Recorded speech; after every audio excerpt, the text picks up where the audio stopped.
नमस्ते बच्चों, स्वागत है आपका आपके ही अपने YouTube चैनल संस्कृतानुराग पर। प्यारे बच्चों, आज मैं झारखंड राज्य के 9वीं कक्षा के बच्चों के लिए संस्कृत विषय के सीमित पाठ्यक्रम को लेकर आया हूँ। बच्चों, जैसा कि आप सबों को पता है कि वैश्विक महामारी कोरोना के कारण आपकी पढ़ाई काफ़ी बाधित हुई है। अतः आपकी समस्याओं को ध्यान में रखते हुए झारखंड सरकार के स्कूली शिक्षा एवं साक्षरता विभाग के द्वारा सभी विषयों में लगभग 40% तक आपके पाठ्यक्रम को कम कर दिया गया है। किंतु ध्यान रहे कि यह सीमित पाठ्यक्रम सिर्फ इसी शैक्षिक सत्र अर्थात 2020-2021 के लिए ही प्रभावी होगा। तो आइए अब मैं सीमित पाठ्यक्रम की थोड़ी विस्तृत चर्चा आपके सामने करने जा रहा हूँ। बच्चों, आप देखिए कि 9वीं कक्षा के संस्कृत विषय के अंतर्गत वर्तमान शैक्षिक सत्र में आपको क्या क्या पढ़ना है। तो संस्कृत विषय के अंतर्गत 4 खंडों में प्रश्न पूछे जाते हैं। पहला खंड होता है अपठित अवबोधनम। अपठित अवबोधनम के अंतर्गत आपको गद्यांश पर आधारित प्रश्न पूछा जाएगा। आप यहाँ स्लाइड में देख रहे हैं, यहाँ लिखा हुआ है गद्यांशाधारित प्रश्न और इधर लिखा गया है हाँ, अर्थात गद्यांश पर आधारित प्रश्न आपको पूछा जाएगा। दूसरा खंड होता है अनुप्रयुक्त व्याकरणम। अनुप्रयुक्त व्याकरणम में वर्ण में आपको वर्ण विन्यास पूछा जाएगा और वर्ण संयोजनम। इधर दाहिनी ओर आप देख रहे हैं लिखा हुआ है वर्ण उच्चारण स्थानानि। तो ये जो लिखा गया है यहाँ यह दर्शाया जा रहा है कि पाठ्यक्रम में किस भाग को शामिल नहीं किया गया है, अर्थात वर्णों के उच्चारण स्थान वर्तमान शैक्षिक सत्र में शामिल नहीं किया गया है। वर्णों के उच्चारण स्थान से संबंधित प्रश्न आपको नहीं पूछे जाएंगे। अब है संधि प्रकरणम।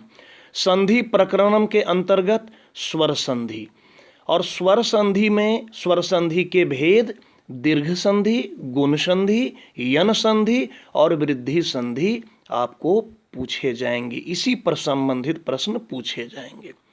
पुनः व्यंजन संधि में मोनुस्वार और प्रथम वर्णानाम तृतीय वर्णे परिवर्तनम, इससे संबंधित प्रश्न पूछे जाएंगे।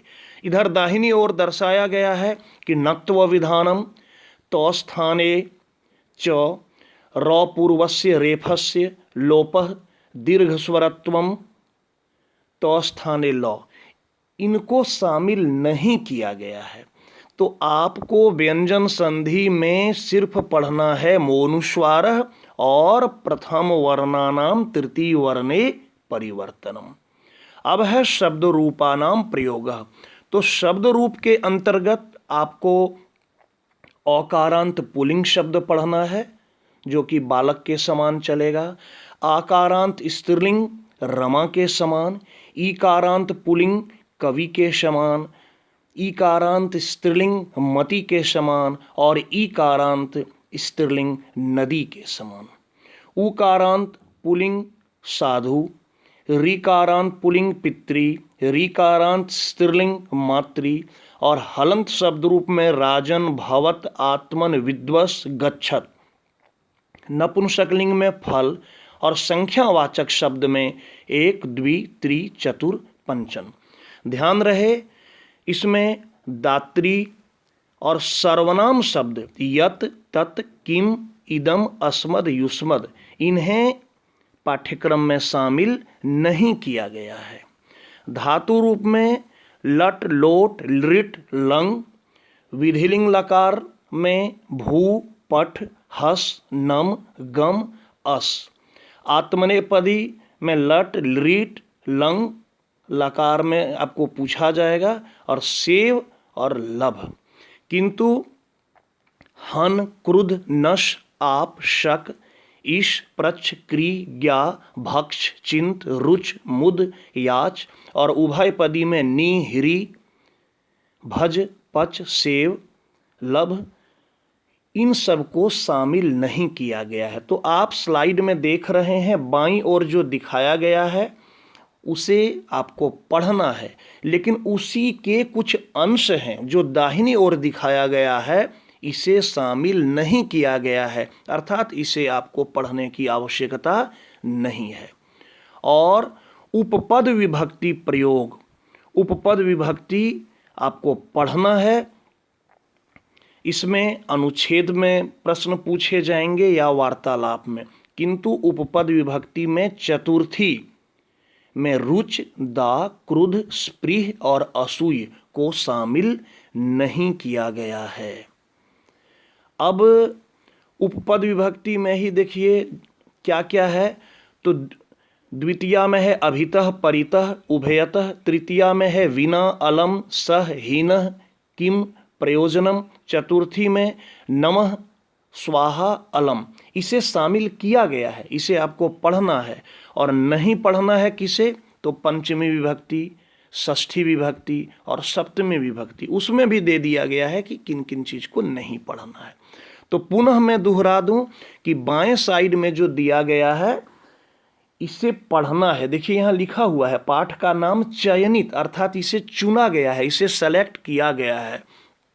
और दाहिनी ओर दर्शाया गया है कि यदि किसी चयनित पाठ के उपखंड को चयनित नहीं किया गया है तो उस उपखंड का नाम, मतलब दाहिनी ओर में जो दर्शाया गया है इसे आपको पढ़ना नहीं है।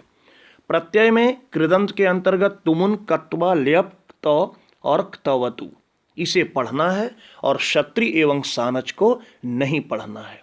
रचनात्मक कार्य के अंतर्गत संकेताधारित निमंत्रण पत्र, प्राचार्यम प्रति प्रार्थना पत्र, संकेताधारित वार्तालाप, संकेताधारित लघु कथा, चित्रवर्णनम, अनुच्छेद लेखनम। अनुच्छेद लेखनम सिर्फ नेत्रहीन के लिए पूछा जाता है। तो इन सभी चीजों को आपको पढ़ना है। और अभिनंदन पत्र और वर्धापन पत्र, इसे आपको नहीं पढ़ना है। अब हम आते हैं पठित अवबोधन में। तो पठित अवबोधन में देखिए आपकी जो पाठ्य पुस्तक है शेमुषी प्रथमो भागः, तो आपको पता है। तो उसमें प्रथम पाठ है भारतीय वसंत गीति, इसे आपको पढ़ना है। यहाँ देखिए हाँ लिखा हुआ है। द्वितीय पाठ है स्वर्ण काकः, इसे भी पढ़ना है। तृतीय पाठ है गोदोहनम, इसे पढ़ना है। चतुर्थ पाठ है कल्पतरु, इसे आपको नहीं पढ़ना है। पंचम पाठ है सूक्ति मौक्तिकम, इसे आपको पढ़ना है। षष्ठः पाठ है भ्रांतो बालः, इसे भी आपको पढ़ना है। सप्तम पाठ है प्रत्यभिज्ञानम, इसे आपको नहीं पढ़ना है। अष्टम पाठ है लौह तुला, इसे आपको पढ़ना है। नवम पाठ है सिकता सेतु, इसे आपको नहीं पढ़ना है। दसवां पाठ है जटायोः शौर्यम, इसे भी आपको नहीं पढ़ना है। एकादशः पाठ है पर्यावरणम, इसे आपको पढ़ना है। और अंतिम द्वादशः पाठ वांग मनः प्राण स्वरूपम, इसे आपको नहीं पढ़ना है। बच्चों, मैं आपको यहाँ यह बता देना आवश्यक समझता हूँ कि आपको पाठ्यपुस्तक या व्याकरण खंड या रचनात्मक कार्य या अपठित गद्यांश में से जहाँ भी जिस किसी पर भी आपको कोई भी दिक्कत हो तो उसके लिए आप मेरे चैनल संस्कृतानुराग पर जाकर आप देख सकते हैं।